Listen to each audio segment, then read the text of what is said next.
We've definitely changed our tune on embracing lo-fi content, particularly with a younger audience. They're craving the imperfection and they're craving the reality. How do you think it works? How do influencers become such good marketers? It's because they're close to their audience. We know that no one knows their community the way an influencer knows their community. So what's one trend on the horizon that PR teams should be preparing for now, particularly on TikTok? It's definitely TikTok Shop. That will be the biggest trend that we'll be seeing in 2025, is really just how short that length of the customer journey is. It's something that used to take years, now takes a matter of seconds. It's very interesting. The reality is that social media is here to stay. Whether there is a ban or not, the attention is going to go somewhere. So at the end of the day, we are in the attention economy. Hello everyone, this is Shubham Tiwari. I'm the Associate Director of Content Marketing and Socials at Phyllo, the universal solution for social screening and background checks. Welcome to the Season 3 of Impulse. We are still Google's #1 rated podcast on influencer marketing. Today's guest is Chelsea Jared, who's the founder and Director of Grapevine PR, a boutique Australian agency behind some of the country's most beloved FMCG and lifestyle brands. With over 15 years in this game, Chelsea is known for, blending earned media, digital storytelling, crisis to help brands cut through noise and stay out of trouble. From influencer due diligence to the evolving role of PR in the brand safety conversation, we are diving into what it takes to build trust in the social era. Chelsea, welcome to Impulse. Thank you, Siobhan. It's so great to be here. Let's start on a fun note. TikTok versus Instagram for food brands. Which one are you secretly more addicted to scrolling? Definitely TikTok, I would say, because it's the most innovative one that's evolving. Instagram's a beautiful place for food from a curated perspective, but we like to call TikTok the Wild West here at the agency. So it's definitely very interesting for us. Why do you call it Wild West? Because the old rules don't apply. And that's what's really cool about it, is that it's minute by minute. Things can go viral, things can tank. You get that instant sort of feedback from the user. A lot of the content is coming from the users themselves. So there's less control, but there's also more opportunity, I think, to be, having multiple conversations as a brand. Okay. And what do you think of TikTok's ban in US? It's like an hibernation right now. It may come back. So what do you think of that? It's definitely something that we're keeping an eye on, definitely a close eye. But the reality is that social media is here to stay. And so whether there is a ban or not, the eyeballs are going to go somewhere and the attention is going to go somewhere. So at the end of the day, we are in the attention economy. And whether that goes to YouTube Shorts or other platforms, I think the framework of what we do will remain the same, in the same way that it has done as we've evolved from Facebook to Instagram and, now TikTok and other social media platforms. It's just a matter of where the eyeballs are on what platform. Right. Let's start from, the start, as they say. You founded Grapevine PR back in 2007 after stints in Melbourne, Sydney and London. What gap did you see and how did you want to do things differently? Essentially, why did you start Grapevine? So at the time I was working at a lot of big agencies and, I was looking at how the campaign management and the project planning was set up. And I saw that there was a lot of time being spent on reporting and planning and all of these peripheral things. And it was probably only at the time a small percentage that was being spent on really the bit that mattered, which was working with the media. And I thought, what if we just really focused on that and we found efficiencies to do the other things well, but we really put the time into, getting on the tools, getting on the phones and pitching, because back then, and it's still the case today with traditional PR, is the more effort that you put in, the more results you get out. And so that was something that I think we could have done a little bit better. So off the back of that, we started working with Carmen's Muesli. So Carolyn Creswell from Carmen's was our first ever client. Carolyn had 6 muesli SKUs in supermarkets at the time, and she had a great story to tell, which was about how she'd started the company. And at the time, it was quite unique for a female CEO to be running a business of that scale. So what we did was we worked with Carolyn to tell her story. And I think a lot of shoppers really got behind Carolyn because her story resonated resonated so well with them. And a lot of them started buying the product because they thought, we're going to support that woman. She seems like a really great go-getter.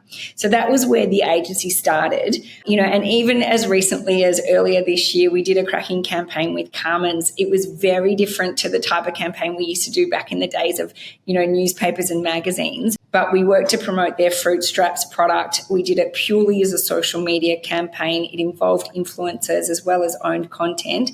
And that led to their best ever sales month on promotion of the brand in the 33-year history. So definitely those things still apply, but we're seeing great successes with that one. Wonderful. Now, Grapevine is known for, its specialty in food and wellness. So is this by design, or is this by, it just happened because your earlier clients were in this particular niches? I think it's definitely come out of a personal passion. I have this view that fruits and vegetables, for example, are a very simple solution to some of the country's most complex health problems. And if we can get people to eat more healthy foods, then we can alleviate a lot of these chronic diseases. So that's definitely something that gets us out of bed every day. And it has evolved in that way that I think when you start working with health food brands, you attract more of the same. Right. Taking you back to TikTok, is pretty unique in the sense that the short form content on TikTok is not very short. It can be long also in a way. So, and you also called it the Wild West.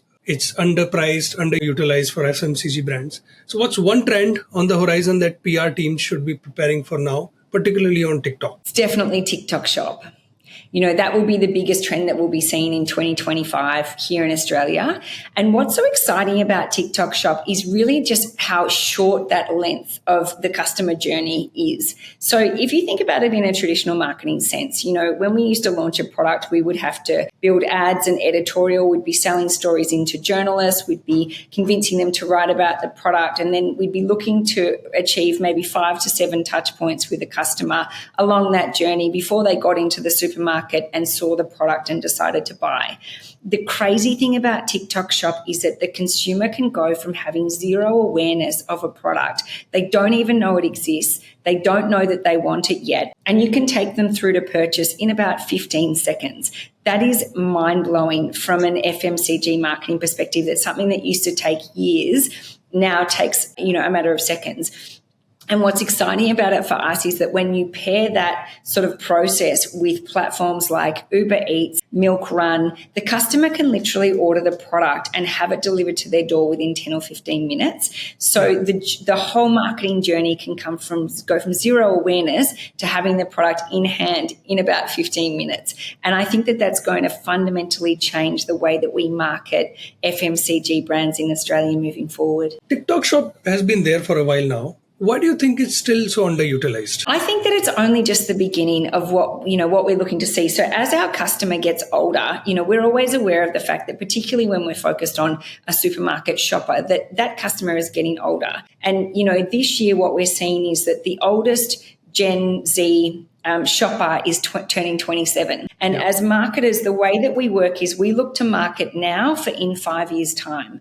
So right now, the oldest consumer in that Gen Z set, in 5 years' time, they're going to be 32, and that is absolutely in the sweet spot of what we call the main grocery buyer. So that's, maybe that shopper has become a parent, they've got a much bigger basket size, they're buying more volume, and we need to be investing today in speaking to that shopper so that we're prepared for the future, so that in 5 years' time, they have that mental availability. So that's why we see TikTok as being just such a critical part of that platform, because that's where the younger audience is. And as time evolves, the way that the audience shops will definitely be different. There'll be less bricks and mortar shopping, more online, and more of that immediate impulse buy by things like TikTok Shop. But definitely now is the time to be talking to that shopper so that we've got them in their 30s and for the duration of their lifetime. It's very interesting. Another trend that is very famous in particularly Eastern Asian countries like China, which is live shopping. Do you see live shopping becoming, trendier and more famous in Western countries also in relation to, of course, FMCG? Yeah, I think that it will be because, we're seeing a lot more currency now with live content becoming more prevalent in the general landscape of TikTok. We saw it with Facebook Live years ago. So it makes sense, I think, and at the end of the day, it's like TV entertainment, right? If someone's shopping and they're purchasing and they're talking about the product, it's just an extension of that brand advocacy from an influencer perspective. So yeah, absolutely. I think there's a place for it here. Now, speaking about influencers, because I think there is one influencer in China who sold things worth of $10 million in one, live video. So influencers matter a lot. People look up to them, people follow them, they make their decisions. As you said, the oldest Gen Zs are going to be, older in 5 years of time. So how do you see, first of all, can you, walk us through the influencer vetting process at Grapevine? How do you, let's say, select for a particular, let's say, brand, particular FMCG brand? How do you select, let's say, 5 or 6 influencers? Absolutely. So for us, it starts with the brief. So the client will give us a brief, and usually it's around a new product launch, or it might be promoting a product at a certain time of year. So from that brief, we'll look at what it is that the client's looking to achieve. And then we'll think about what influencers do we know that will really easily fit that brief. So we've got a bank of influencers that we work with all the time, and we're adding to that every single day. And so, for example, the brief might come in for a new type of gluten-free bread. And so the obvious influencer to be partnering with there is, we know that there's a certain number of really great influencers that have gluten-free recipe feeds, that it's an obvious sort of partnership. But then we might look outside of that. So we might think, okay, if it's an Olympic year, what if there's an Olympic athlete who is also gluten-free, but they're performing really well in the field? Maybe it's a new movie that's come out and an actor could be, gluten-free. So we definitely explore outside of that scope. And then what we'll do is, we'll look through the influencers' feeds. We'll look at their most recent posts. We'll look at what's going viral, what their audience is like, and then we'll create a shortlist. And that shortlist is usually in some sort of order. So we'll have like a tier A and a tier B, and then we'll walk the client through that, and we'll take them through why we think that influence is a great fit for the project. We'll show them examples of the influencer's content and talk to them just about what that influence is about. This is where they live. This is what they think. This is the type of content that they produce. This is what their audience is like, and make sure that we have that correct brand fit. Right. So it all starts with the brief, and brand fit is the theme. And how many influencers do you have right now on your roster? There would be hundreds on our list. Yeah, absolutely. So we, being food and bev sort of specialists, we are working with a lot of the same influencers. And this is the beauty of, being with an agency where if we've worked with an influencer in the past and it's gone really well, we have that sort of confidence that we know that this influencer's content resonates really well. So obviously we look at things like engagement rates and the positioning, particularly if we're talking supermarkets, if that influencer is a parent, that's a really positive thing because there's that relevance and that relatability. And obviously we go through, there's a level of, checking in terms of what the influencers have been posting about, because you need to really get a guide for how they feel about certain food groups. So, for example, dairy is a perfect example of that, where some influencers may be really pro-dairy and really pro-protein and others not so much. Same with, gluten and things. So we always make sure that what we're proposing is a natural and organic fit for the influencer that makes sense to them and their audience. So we're ticking that authenticity box and also works quite well for the brand. Right. Just, a question that just came to my mind. I know Ryan Reynolds is not an influencer, but he's really good at marketing. When he, markets his own, wine, I think an alcohol brand, something. So how do you think it works? Like, how do people become, or influencers become such good marketers? I think it's because they're close to their audience. We know that no one knows their community the way an influencer knows their community. And it gives us a really powerful lens in the way we work with an influencer. So we try and be, once we've ticked all of the compliance boxes, obviously with risk and what have you, and we're all comfortable that, yes, we definitely want to be partnering with this influencer for this project. What we do, we do extensively brief the influencer in terms of, this is what the product is about, this is how it's made, this is where it's made. We give them all of that great information. But then beyond that, we try and keep the brief very loose in terms of, we would love to know from you what this product means to you. What do you love about it? What do you think your audience will love about it? And we try and let the influencer lead that that content piece as much as possible, because in our experience, we know that the more the influencer will lead that conversation, the more authentic the advocacy will be, the more authentic the content is, and the better it will go organically on its own. So letting the influencer lead that conversation and trying to dictate as little as possible will help us to really achieve that goal in making sure that that content really resonates with their community. Right. And do your clients ask for social media background checks? And if yes, then how detailed, your background checks are, and what's missing in today's, tools according to you? So, I mean, the background checks we see is actually something that we are responsible for from a compliance perspective. So if we're putting an influencer forward, we need to make sure that that is a very safe recommendation, because at the end of the day, part of our work is to protect the brand that we're representing. In terms of, that process, it's really more that it's just a very manual process. In terms of vetting that influencers, in the past, it's been going through all of the posts, looking at what are their food beliefs, what are their nutritional needs, who are they feeding in their family, how do they feel about topics like dairy or certain food, are they on a particular diet that people might see as polarizing? So all of that goes into play. And I think this is what we love about, software platforms like Phyllo, is that process can be shortened so much and taken a lot of the legwork out of it, where we can use it as a sense-checking method to make sure that we're on the right path. Right.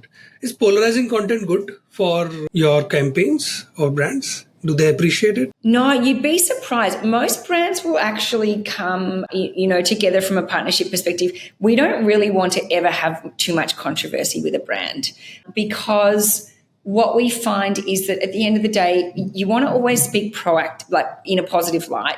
That's the safest place to play. So the perfect example of that is when we represent a food product, we like the content to talk about what's great about that product, not what's bad about its competitors, because that's the safest place to play in. And I think that's what people really connect with. So we don't like too much controversy when it comes to food and drink. We want everyone to feel very comfortable and warm and positive about things. Great. Can you give us an overview of the tech stack that you might have for brand safety or social media background checks?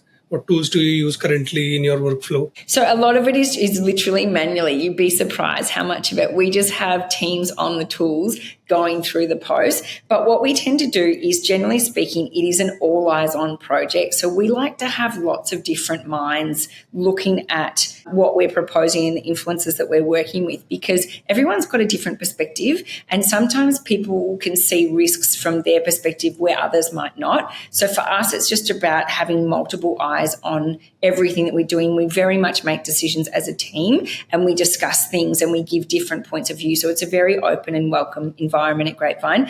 And then equally with clients as well, in the way that we work with our clients is it's very collaborative, and we always invite our clients' opinions over which influencers they resonate with best. Right. I ask you this question because, at Phyllo, we have developed a social media screening API that uses AI to scan years of, content produced by any influencer on platforms like Instagram, TikTok, X, as they now call Twitter, flagging potential brand safety issues. So do you see tools like that becoming part of your workflow at agency like Grapevine? Absolutely. Because, if you think about partnerships, in terms of the brands that we're representing, these brands are worth millions of dollars. And over the years, they've been so beautifully curated and polished and cared for that there's so much that we have at stake. So having these sort of compliance boxes ticked is absolutely critical in terms of managing brands, particularly on social media. And when we're calling it the Wild West, we need as much certainty as we can have in that space. Definitely. I mean, you never know what they might have tweeted a couple of years back on what kind of issue.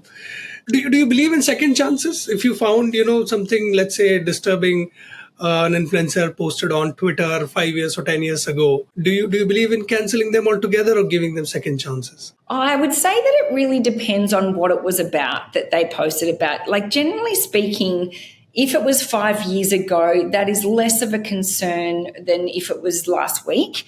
It really depends. And it depends on how comfortable the brand is as well, and how it fits with the brand, because some brands are more comfortable with controversy than others. Like if you're representing a baby formula brand, you've got to be really careful with that type of thing. But then, maybe it might be a brand like an energy drink where it's not as much of a concern. So it's not a hard no. I think that everything is treated on a case-by-case basis. And again, we just have those open discussions where we collaboratively, seek to understand whether we're comfortable moving forward with that ambassador or not. And sometimes you can even, if you haven't yet engaged with that ambassador, you can have a conversation with them about it. Why not bring it up and say, hey, we noticed this post from a while ago. Can you talk us through how that came about? How do you feel about it now? And you'll soon start to get a sense of whether there's, more risk there that you maybe haven't accounted for, or whether actually that's something that was, misconstrued perhaps by a follower. Have you ever had any issue like that? Can you give us an example, like this happened because, something troublesome was tweeted or created by an influencer, and then you had to, rescue the situation? No, we've been pretty fortunate. I think in food and drink, we do operate in a relatively safe space. A lot of the influencers that we work with, they're chefs or their mums at home cooking for their children, or, we do operate in that very fluffy lifestyle space, which is probably less, and I know there's other industries where that's different. The beauty industry, for example, comes to mind, where you can get some really creative characters. In food and drink, people tend to be a little bit more grounded. So look, we are really fortunate in that sense that we haven't had any big dramas appear, and most issues can be discussed a lot of the time either with the influencer or with their agent. And a lot of the time, like the way that we work from an approvals process is that there's multiple rounds of planning. So the way that we work with an influencer is, even once we've decided to work together and we've given them the brief, they will then come back to us and say, okay, thanks, I love the product, I've tried it, here's the recipe that I'm suggesting, this is how I want to talk about it. And so we'll be able to share that with the client very early on. And a lot of the time what we're looking out for there is probably not an ill intent. It's actually the misinterpretation. So, an influencer might say, I pack the kids' lunches because, we all know that I'm better at it than my husband, for example. And they might think that that's a very genuine advocacy. However, another follower might think, oh, that's really offensive to dads, because some dads are great at packing lunchboxes. Yeah. So there's an example of where the intention is relatively pure, and maybe the pun is a relatively light joke. But we might work with the influencer and say, oh, can we just flip that around a little bit so that there's no potential for controversy. So our biggest risk is really around a misinterpretation or things being taken the wrong way. And then once we have that approval, so we talk with the client about what that script might look like. It's a loose script. It's nothing word for word. Then there's the approval. Then the content gets filmed. Then there's another round of approvals, and there's any feedback before it then gets published. So there is multiple rounds of stages there where we're looking to protect the brand and make sure that everyone's comfortable every step of the way. Yeah, and this is quite fun actually, because currently we are also, enhancing our product. We are adding context to, the flagging of content. For example, let's say a food creator has a knife on the counter, right? Kitchen counter. It should not be flagged as something violent, but AI is so good right now that we are able to add that context to it, that it's not, potential danger. So this is really fun how technology is also doing it. So do you think food and beverage particularly, this industry is ready for automated vetting at scale, or are we still relying too much, as you said it, like on manual work or using your, let's say, individual subjectivity? Do you think we are there right now? Well, yeah, I think that there's a place for both. I think that AI technology is beautiful when it's hand in hand with a human mind. I think right now at the stage that it's at, it's great. I don't see it as one or the other. I definitely think we need to be evolving and embracing these AI tools. And if you can do it in a way, like the human brain is also incredible in the way that it can assess that emotive feeling with an influencer and overlaying that with the brand fit and things. So I think there's definitely a place where we need to be moving towards that AI alongside that human collaborative approach where the two can work perfectly in harmony. So I think you've answered my next question, which was, if you could design your dream social background check team, what would it include? So I think tools plus people who are going to oversee all of this. So it's going to be a mix of both human oversight as well as automation at some scale. Is that correct? Yeah, that's right. But I think that there's also even scope to go beyond just vetting for safety, because what we're also looking at is a proactive and a positive brand fit. So once we tick that safety box, it would be really cool if I was to dream up the perfect software for us to be able to then also enter into the system. This is the brand that we're looking to represent, and for it to give us a report about why this influencer is a great fit for the brand and what that score might look like, and taking into account engagement and things. So I think bringing in the negative as well as the positive would give you a really rounded view of, a partnership proposal with that influence. Definitely. And I think brand fit comes before brand safety, because you have to find out, a list of influencers that fit the bill first, and then you have to find who's safe to work with. And that's exactly how we evolved as the company. First brand fit and then brand safety. So definitely with you on that. What's one thing that you have changed your mind about, on influencer marketing as a PR professional over the past year, let's say, with the advent of so many AI tools? I would say that one thing, probably more than a year, but we've definitely changed our tune on embracing lo-fi content. So traditionally, with social media, a lot of the content years ago that we were producing was very highly curated. It was beautiful. It was well produced. And it was perfect, for want of a better word. And, that was really where Instagram built its aesthetic. It was a gorgeous looking grid. There was beautiful photography.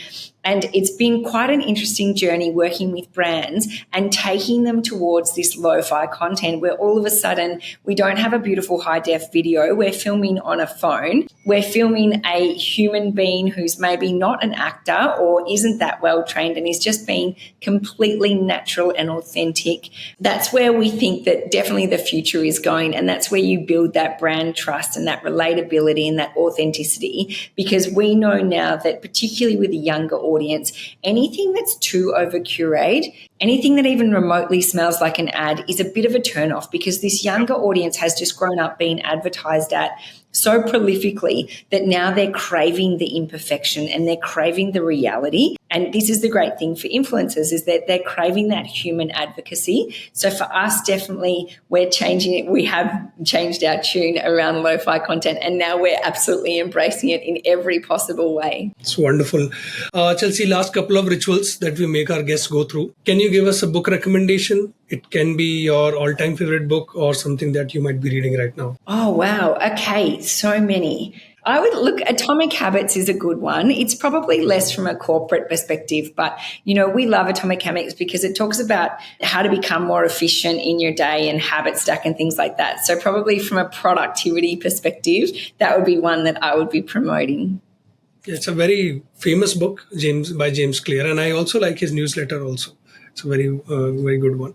The last one, would you like to nominate someone like you, someone who is building for creators and influencers in PR for our show? Yes, I would. Absolutely. Look, there's an agency that we love called Buffet Digital here in Sydney. So that would be one that I would recommend reaching out to the founder and talking to them about what they do. I think that's a really cool one because they produce absolutely beautiful content, and we have a lot of respect for that agency. Wonderful. Can you give us the name of the founder also?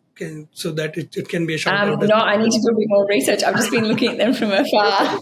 We'll find out. Yes, we'll definitely help in that one. Digital. Yeah. Chelsea, thank you so much for coming to the show. You have been doing, great stuff for influencers since 2007. So you're a veteran of the industry and we look up to you. So we hope you continue to do great things. And thank you so much for watching the show. Let us know what you thought of this episode. Please comment in the comment box if you're watching on YouTube. Let us know through, email, or you can connect with me on LinkedIn. And please find Chelsea on LinkedIn and find out what Grapevine is doing. Thank you so much for watching this episode. Thanks, Shivam. Impulse, the influencer marketing podcast, is brought to you by Phyllo. Phyllo is the easiest way to get access to authenticated creator data from hundreds of different platforms. To know more about Phyllo, visit getphyllo.com. That's get, PHYLLO.com. Also, make sure to search for Influencer Marketing Podcast in Apple Podcasts, Spotify, and YouTube Podcasts. And don't forget to click subscribe so you don't miss out on any future episodes. On behalf of the team here at Phyllo, thank you so much for listening.